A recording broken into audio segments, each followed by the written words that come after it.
I love that you're asking strippers because everybody knows strippers are economists. We know everything about the economy. The trust that we have in those who protect and serve has snapped, and history has shown us why. Now, let's play a game that I like to call, Where's Our Money Going? Where's our money going? Stripper, stripper news. Stripper, stripper news. Bringing you the news. Stripper news. This is always the awkward part. Hi, I'm Robin, and this is Stripper News. It's been almost 2 months since the Toronto Police corruption probe broke, and we have lots to say about it. But first, let's take it back to June of 2025, the night that triggered the probe we see today. 3 hitmen were intercepted around a home of a Toronto prison manager. Toronto police officers chased the men, who eventually crashed their sedan into the intended target's vehicle. This one incident steamrolled a 7-month-long investigation called Project South that led to the arrest of 27 people, 7 of whom are active officers. This investigation also has uncovered serious allegations of criminal corruption among police officers. This includes 7 police officers employed by the Toronto Police Service and 1 retired member of the Toronto Police Service. It is alleged that these officers have demonstrated varying degrees of criminality and associations to criminal networks. So what were they busted for, you ask? Leaking information to figures in organized crime, providing drug trafficking networks with protection, accepting payoffs, and sharing data with members of gangs. Ever heard of corruption? That sort of thing. At the center of it all is Officer Brian DaCosta, the central figure and brains of the network. DaCosta is currently facing 16 charges, and as of this moment, was released on $1.5 million bail and placed on house arrest with constant supervision. The whole network spans divisions, with DaCosta being an officer from North York's 12th Division. To truly understand how wild this case is, let me introduce you to a few officers who are central to the probe. First, there's Constable Timothy Bernhardt, a 19-year veteran of the 12th Division who is facing up to 17 charges. Bernhardt is a key figure in the creation of Project South. According to investigators, Bernhardt has accessed confidential information on the target, which they believe Bernhardt passed on to the organizers of the attempted assassination. Then we have the father-son duo, John Madley Sr. and Constable John Madley Jr. The former constable and his son are both charged with breach of trust by a public officer and unauthorized abuse of a computer, with Madley Sr. being charged with much, much more. Fun fact, according to the Globe and Mail and a very extensive York Region Police Services media release, Madley Sr. was charged in an extortion investigation by the York Regional Police Services Organized Crime Enforcement Bureau in January. They allege that Madley Sr. and his co-accused, Thomas Fippard, aka Frank the Tank, worked with an organized crime group that is connected to illegal gaming and betting. There's also a possible connection to cocaine kingpin Ryan Wedding. Remember him? Some of you will, and it will say a lot about you. From world acclaim at the Olympic Games Canadian rider Ryan Wedding to the FBI's 10 most wanted list, now captured and shackled. This is my first time hearing his name, I'll be so completely honest, but I'm a weed girl, that's why. Grows out of God's green earth, I'm all about it. Redding's co-accused Gurpreet Singh is named on DaCosta's no contact list, including 35 others. Yeah, that's a lot. I mean, not compared to me, I have a whole list of people that just have different clubs I've met them at and different first names, and it's my secret little black book. It's like a modern black book, but for a lot of people, 35, no contact, crazy. We haven't really been told how TPS know about the planned hit or where it would take place. We also don't know why a prison manager of one of the biggest jails in the municipality was targeted either. As of last week, a Toronto police officer was charged after allegedly accessing private police databases unlawfully. According to Toronto Police, there is no link between this charge and Project South. FYI, some of the officers charged had previously been suspended, including Constable Derek McCormick, who stole police property before logging it in. What we do know, however, is the TPS's long history of corruption.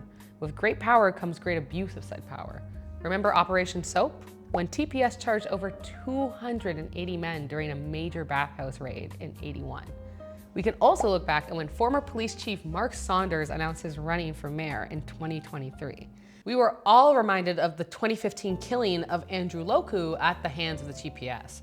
And then you also remember in 2016 when Black Lives Matter protested Loku's killing, how Saunders ordered an attack on BLM's tent city. Currently, there's a class action lawsuit that challenges TPS's carding policies and practices. The TPS is being accused of violating human rights under the Canadian Charter of Rights and Freedoms and the Ontario Human Rights Code.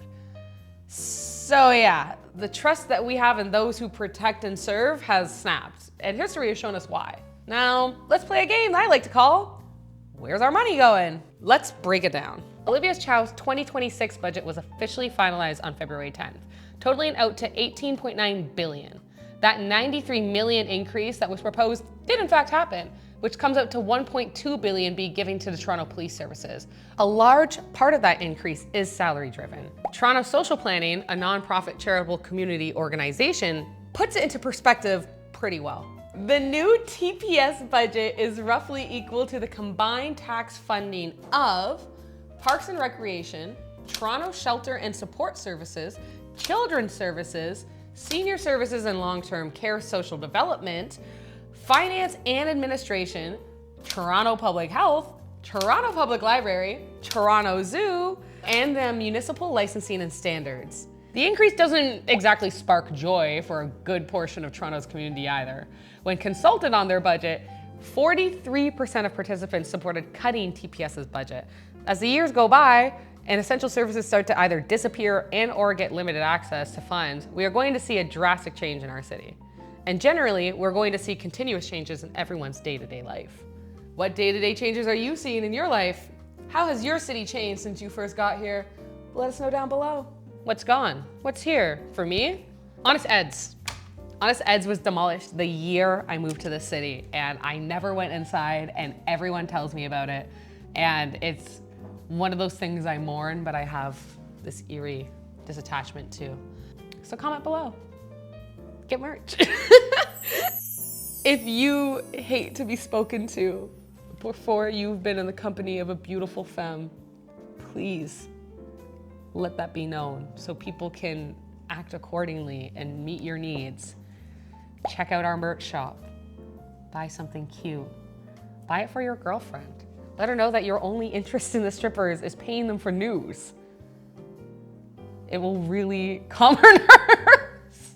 Well, that's all from me. Let's go to our on-the-ground correspondent.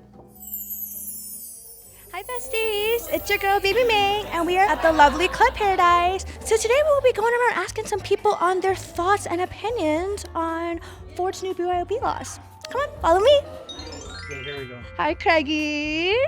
We have the lovely Mr. Craigie over here. I know you. You're Do Mingy. you? Everyone knows Mingy. So as you may or may not know, Ford is moving to expand Ontario's BYOB rules to extend to cultural festivals, farmers markets, movie screenings, and local neighborhood festivals. Do you think these new laws will benefit or hinder the summer economy in our city? Ooh, well, I love that you're asking strippers because everybody knows strippers are economists. We know everything about the economy. Just joking. Not joking. Not joking. Oh, it might hurt the economy, right? But that's actually a really good idea. What do you think? Yeah, I mean, We're not going to get in trouble for having liquor out outside, eh? yeah, Is that what it is? exactly. So technically we'll be allowed to BYOB to more events where we would typically be forced to buy drinks. I actually think that with the way the recession's been and the way everything's so expensive, we could use a drink in the park with our friends. I think it's going to be absolutely awesome. People love an outdoor patio. People love drinking outside in the summertime anyways. I think this is actually going to be very beneficial and expansive. Plus, that is the absolutely perfect addition to Hot Girl Summer, let's be real. Oh my god, I love how we're like, the economy, the girlies will benefit from this, and that's all that matters. Absolutely. Period. You know what's really, really sexy, hot, and in style these days? Coming to the strip club and spending money on our local midnight dancers. And you know what's even sexier than that? Doing that in stripper news merch and supporting stripper news. We got lovely merch here. And yeah, if you fuck with us and what we do, give us a like, comment, subscribe on our videos, and follow us across all of our platforms. We're on YouTube, we're on Instagram. Stripper News.